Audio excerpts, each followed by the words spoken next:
Свой профессиональный праздник отмечает сегодня научное сообщество страны. В копилке достижений российских ученых первое в мире радио, микроскоп, запуск искусственного спутника Земли. Десятки российских ученых отмечены Нобелевскими премиями. Преподавателей, молодых исследователей и студентов нашей республики поздравил глава региона.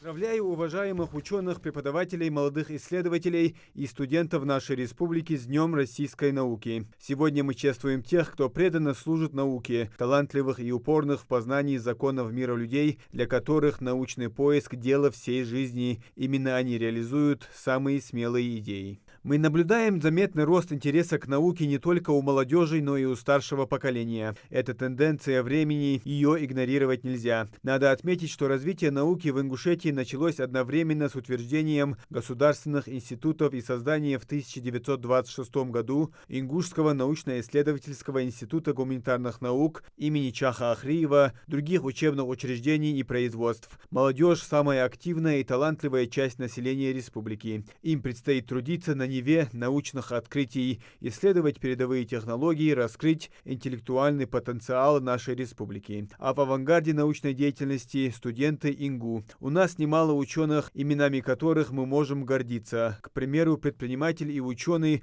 Рюрик Ахриев, занимающийся инновационной деятельностью. Свой первый проект в области новейших разработок современного двигателестроения представил перед научным сообществом еще в 2006 году. Это изобретение было высоко оценено Институтом передовых технологий РАН. Другой наш земляк, не менее известный ученый-изобретатель, стал академиком естественных наук, к сожалению, не у себя на родине, а в далекой Норвегии. Человек, перехитривший Галилея. Так называют ингушского ученого Магомеда Сагова на скандинавской земле, куда он переехал жить со своей семьей в конце прошлого столетия. Пожалуй, из всей плеяды ингушей, занимающихся наукой у себя на родине или за рубежом, одним из самых молодых является профессор Тагир Аушев, который прославился как успешный ученый в качестве руководителя на адронных коллайдерах в Швейцарии и Японии. Невзирая на трудности и сложности в работе, они постоянно находятся в поисках открытий неизвестных законов физики, химии, биологии и других наук. В этот праздничный день искренне хочу поблагодарить всех, кто стремится к новым открытиям и реализации жизненно важных проектов, кто своим талантом и самоотверженной работой